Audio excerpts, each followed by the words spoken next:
Voice of south நேயர்களுக்கு வணக்கம். இந்த நேர்காணலில் நாம் சந்திக்கிறப்பவர் அரசியல் திறனாய்வாளர் திரு தமிழ் காமராஜன் அவர்கள். வணக்கம். வணக்கங்க. ஆந்திரா, பீகார் முதல்வர்கள் இதில் பலன் அடைஞ்சிருக்காங்க. அந்த மக்களுக்கு ஒரு பெரிய நிதி ஒதுக்கப்பட்டிருக்கு அப்படின்னா, இப்போது அதுலேயாவது உண்மை இருக்கா அப்படின்ற ஒரு கேள்வி இருக்குல்ல. இப்போ அது அவங்களுக்கு ஒதுக்கப்பட்டிருக்கு. இப்போ அந்த ஒதுக்கப்பட்ட நிதியாவது அது பூரணமாக போய் சேருமா, அவங்களுக்கு அது லாஜிக்கலாக இருக்கா அப்படின்ற ஒரு கேள்வி இருக்குது. நீங்கள் எப்படி அதை பார்க்குறீங்க? இல்லை, ஒரு விஷயம் இப்போ ஆந்திராவினுடைய அமராவதி தலைநகர் திட்டத்துக்கு 15,000 கோடி ரூபா கடன் வாங்கி கொடுக்க போகிறதா சொல்லியிருக்காங்க. அதாவது அந்த நிதி ஏற்பாட்டை இப்போ இந்த பல நிதி நிறுவனங்கள்கிட்ட நாங்கள் கேரண்டி கொடுத்து வாங்கி தரப்போகிறோன்னு சொல்ல, அந்த வழியில் அவங்கள ஆற்றுப்படுத்த போகிறாங்க. ஐயா, நீங்கள் இப்படி போய் இவங்ககிட்ட கடன் வாங்கிக்கிங்க அப்படின்னு சொல்ல போகிறாங்க. அது அவன் கொடுப்பானா, எப்படி கொடுப்பான், எப்படி இவங்க ப்ராஜெக்ட்ஸை இது பண்ண போகிறாங்க அப்படிங்கிறதெல்லாம் பெரும் பிரச்சனை. ஏன்னா இந்த ப்ராஜெக்ட்ஸ் எல்லாம் பெரிய இப்போ இந்த திட்டங்கள், நகர திட்டமிடல்கள் மற்றதெல்லாம் இவங்ககிட்ட போய் ஒரு ப்ராசஸில் இவங்க அப்ரூவல் தந்தால் தான் உண்மை. ஒன்றுமே இல்லை. நம்ம கேட்டுக்கிட்டு இருக்கிற ஒரு ரொம்ப முக்கியமான ஒன்று கோயம்புத்தூருக்கும் மதுரைக்கும் இடையே ஒரு மெட்ரோ ரயில் திட்டம். ரெண்டும் பெரும் நகரங்கள், சரிங்களா? இன்றைக்கி தமிழ்நாட்டில் 8 கோடி மக்கள் இல்லை 10 கோடி மக்கள் இருக்காங்கன்னா, சென்னையில் 1 கோடி மக்கள்னா, கோயம்புத்தூரில் 1 கோடி மக்கள் இருப்பாங்க, மதுரையில் 1 கோடி மக்கள் இருப்பாங்க. அப்படியான பெருநகரம். இந்த நகரங்களுக்கு இடையில் வேகமாக பயணித்து நகரத்துடைய மத்தியிலிருந்து வெளியில் இருக்கிற ஒருத்தர் சீக்கிரமாக 1 மணி நேரத்தில் நகரத்துக்குள்ளார போயிட்டு 1 மணி நேரத்தில் திரும்பக்கூடிய வகையில் நகரங்கள் இருக்கணும். அப்போ தான் செலவினங்கள், வேலைவாய்ப்பு, மற்றது இதெல்லாம் மக்களுக்கு கிடைக்கும் அப்படிங்கிற அடிப்படையெல்லாம் அந்த மாதிரியான திட்டங்கள்லாம் கேட்குறாங்க. அந்த திட்டத்துக்கே அவங்க நிதியும் ஒதுக்கலை, அந்த திட்டங்களுக்கு ஒப்புதலும் வழங்கலை. பல திட்டங்கள் மாநில அரசாங்கங்கள் தான் நேரடியாக செயல்படுது. அவங்க தேவை இந்த இந்த இந்த பகுதியில் இருக்கிற அரசியல் கட்சிகள் அவங்களா தான் இருக்கிறாங்க, ஆளுங்கட்சிகள். அவங்க கொடுக்கக்கூடிய எந்த திட்டங்களையும் அவங்க அப்ரூவல் பண்ணுறதே கிடையாது. இன்னும் வேற எப்படி திட்டங்கள்னா, இப்போ ஏற்கனவே ஜம்மு காஷ்மீரை சிறப்பான மாநிலமாக மாற்ற போகிறோம், சுற்றுலா தலமாக மாற்ற போகிறோம், அதுக்கு எல்லா வசதிகளும், ரோடை போட போகிறோம், பாலத்தை கட்ட போகிறோம் அப்படின்லாம் சொல்லிட்டு இருந்தாங்க. அப்படி ஏதாவது செஞ்சுருக்காங்களா அப்படின்னு சொன்னால், நான் முன்னாடி சொன்னேன் இல்லை, விஆர் சுப்பிரமணியம் சொன்ன உதாரணம் தான். உள்கட்டமைப்புக்கு இல்லை, ரோடு போடுறதுக்கு, பாலம் போடுறதுக்கு பணம் அப்படின்னு ஒன்று கொடுத்துட்டு அவன் ரோட்டையும் போடலை, பாலத்தையும் கட்டலை, எதையும் பண்ணல. ஆனால் அவனுக்கு பணம் போயிட்டு இருக்கு. இவங்களுக்கே தெரியல பணம் எங்கே, அவன் வாங்கின பணத்துக்கு ஐயா நான் இந்த பணத்தை பெற்றுக்கொண்டேன் அப்படின்னு இது பண்ணல, அதனால அதுக்கப்புறம் அவனுக்கு பணம் கொடுக்கலன்னு எழுதுறாங்க. இப்படி சொல்றாங்க. ஒரு பணத்தை இப்போ பீகாருக்கு அவங்க அளவுக்கு அதிகமான நேரடியான அலோகேஷன்ஸை கொடுத்துருக்காங்க. ஆனால் பீகார் போன்ற மாநிலத்துக்கு இப்போ ஒரு ஊருக்கு ரோடு தேவைன்னா எதுக்கு தேவை? இப்போ ஒன்றும் இல்லை, எங்கள் ஊர் எடுத்துக்கோங்க. எங்கள் ஊர் சின்ன ஊர் தான். முதல்ல மண் ரோடு இருந்தது. அப்போ எல்லாரும் கடலை தான் போட்டுக்கிட்டு இருந்தாங்க. கடலை போட்டு கடலையை பறித்து இது பண்ணிக்கிட்டு இருந்தாங்க. ஆனால் அதுக்கப்புறம் கொஞ்சம் கொஞ்சமாக விவசாயம் மாறிக்கிட்டு இருந்தது. ஒன்று வாழை பயிரிட்டாங்க, இன்னொன்று கரும்பு பயிரிட்டாங்க. வாழையும் கரும்பும் பயிரிடும் பொழுது அதே நேரத்தில் ட்ரக்கு வந்துருச்சு, லாரி போக ஆரம்பிச்சிருச்சு. இப்போ குச்சிக்கிழங்கு பயிரிடுறாங்க, பெரிய லாரி தான் போயிட்டுருக்கு. இந்த ஊருக்கு நீங்கள் கடலை பயிரிடும் பொழுது தார் ரோடு தேவையில்லை. ஏன்னா சின்ன மாட்டு வண்டியில் தான் அது அங்கேருந்து ஊர்லேருந்து வெளியில் கொண்டு போனாங்க. இப்போ ஊருக்கு கரும்பு பயிரிடும் பொழுதும் வாழை பயிரிடும் பொழுதும் லாரியும் பெரிய பெரிய வேனும் போயிட்டு வருது. அதுக்கு நல்ல தார் ரோடு தேவை.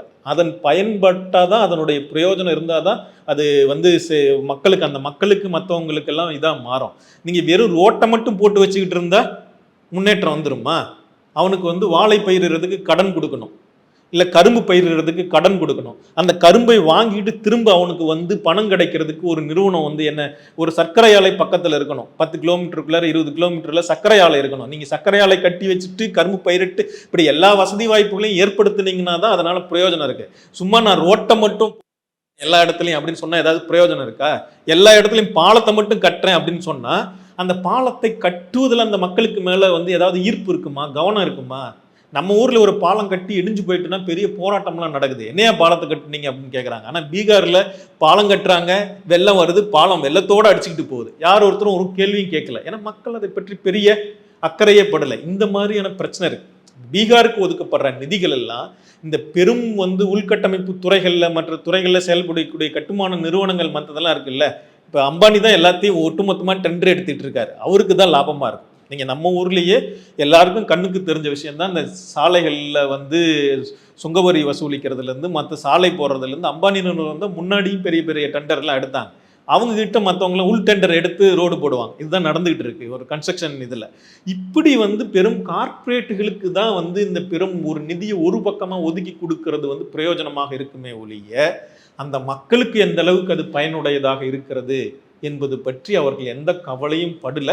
அது இனிமேல் நடக்கக்கூடிய காலத்தில் அது நமக்கு தெரியும். ஏன்னா இவங்களுக்கு ஏன்னா அப்படி கொடுக்கறது நிதியா இருந்தா வந்து இவங்களுக்கு கண்டிப்பா வந்து ஒரு அந்த பகுதி காலம் நிதியா மாறுமா? அது அந்த காலம் வருமா? கண்டிப்பா வரும். இப்போ ஏற்கனவே வந்து இப்ப வந்து மற்ற மாநிலம் இப்போ இங்கிருந்தெல்லாம் இப்போ தென் மாநிலங்களுக்கு வந்துட்டு போற மக்கள், இப்போ நம்ம மக்கள் எப்படி இருக்காங்கன்னா, நம்ம மக்கள்ல மூணுல ஒரு பகுதியினர் வேலைக்காக பல்வேறு இடங்கள்ல அலைஞ்சு திரியிறாங்க. இந்த அரசாங்கம் வந்த பிறகு இப்போ 140 கோடி பேர் நம்ம இருக்கிறோன்னு சொன்னா, மூணுல ஒரு பகுதியினர் வந்து இப்படி வந்து 35 கோடி பேர், 40 கோடி பேருக்கு மேல வந்து 45 கோடி பேருக்கு மேல இந்த நாடு முழுக்க வேலைகளுக்காக அலைஞ்சு திரிஞ்சிட்டு இருக்காங்க. நம்ம ஊர்ல இன்னைக்கு சாதாரணமா வந்து பீகார்ல இருந்து, ஒடிசாவுல இருந்து, இல்ல வந்து சத்தீஸ்கர்ல இருந்து, இல்லைன்னா அதுக்கு அப்புறம் இருக்கக்கூடிய வடகிழக்கு மாநிலங்கள்ல இருந்து பல பேரை நம்ம கண் முன்னாடி பார்க்குறோம் தானே. அவங்களுக்கு மொழி தெரியல, எதுவும் தெரியல, ஆனால் நம்ம கிட்ட இருந்து வந்து வேலை செய்கிறாங்க. நம்ம திட்டுறதெல்லாம் வாங்கிக்கிறாங்க. அவனும் ஏதோ நம்ம கிட்ட பேசுறான், இல்லை திட்டுறானா என்னன்னு தெரியல, ஏதோ ஒன்று பண்ணுறான். ஆனால் நம்ம கிட்ட எல்லா வேலையும் செஞ்சுட்டு இருக்கான். அவன் நமக்கு கார்பெண்டர் வேணும்னா அந்த வேலை செய்கிறான். அந்த இந்த நகரங்களுக்கு ஒரு சில பேர் இங்கேயே வந்து இருந்துட போகிறாங்க. அவங்களுக்கு வந்து ஊராவது ஒன்றாவது, ஊரும் இல்லை, வீடும் இல்லை, காடும் இல்லை அப்படிங்கிற நிலைமை தான். சில பேர் அவங்களுக்கு காடு இருக்குது, நிலம் இருக்குது, அங்கே சொத்து பத்து இருக்குது, திரும்ப அவங்க ஊருக்கு போய் சேரணும். அவங்க ஒன்றும் குடும்பம் அங்கே இருக்குது, அவங்களெல்லாம் விட்டுட்டு இங்கே வந்திருக்காங்க. இப்போ வந்து இங்கிருந்து பணம் சம்பாரிச்சுக்கிட்டு போறவன், இல்லை நாட்டினுடைய மற்ற பகுதிகளை பார்க்குறவன் ஏன் நம்ம ஊர் இப்படி இருக்கு அப்படிங்கிற கேள்வி இருக்கு.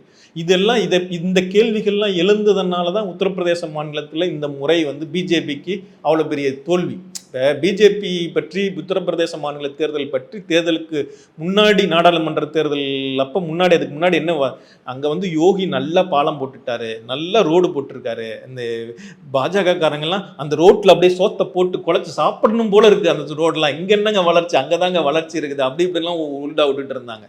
ஆனால் என்ன நடந்தது?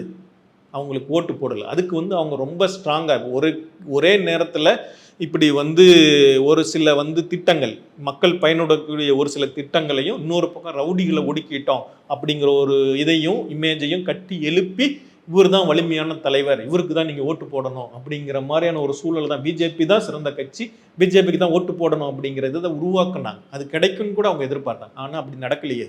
அவங்க மக்களுடைய விருப்பங்கள் வளர்ச்சி அடையும் பொழுது, மற்ற இடங்களை பார்க்கும் பொழுது அவங்களுக்கு வந்து இன்னும் அதிகமான ஜனநாயக உணர்வு அல்லவா தோன்றுகிறது. அந்த மாதிரியான எண்ணம் கண்டிப்பாக பீகார்லேயும் வரும், மற்ற இடங்கள்லையும் வரும். இப்போ இவங்க வந்து பாலிசி மேக்கிங் பீப்புள்ஸ்லாம் என்ன சொல்கிறாங்கன்னா, உங்களுக்கு என்ன நிதி தானே வேணும், யூனியன் கவர்மெண்ட் வந்து மாநிலத்துக்கு தேவையான நிதியை ஒதுக்கிட்டா இவங்க வந்து மாநிலங்கள் தங்களுடைய ரைட்ஸை கேட்க மாட்டாங்க அப்படின்லாம் சொல்கிறாங்க.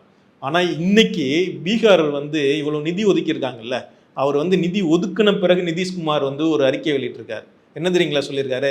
அந்த 69% இடஒதுக்கீடு இருக்குதுல்ல, அதை நீதிமன்றங்கள் வந்து இல்லைன்னு சொல்லிட்டாங்க. இவர் என்ன சொல்லியிருக்காரு? அதை 9th ஷெட்யூல்டு கொண்டு போய் வை, அரசியலமைப்பினுடைய 9வது அட்டவணையில் கொண்டு போய் அதை வெயி, எங்களுக்கு வந்து அதை இது பண்ணி கொடு அப்படின்னு இன்னும் 2 இதை சொல்லியிருக்காரு.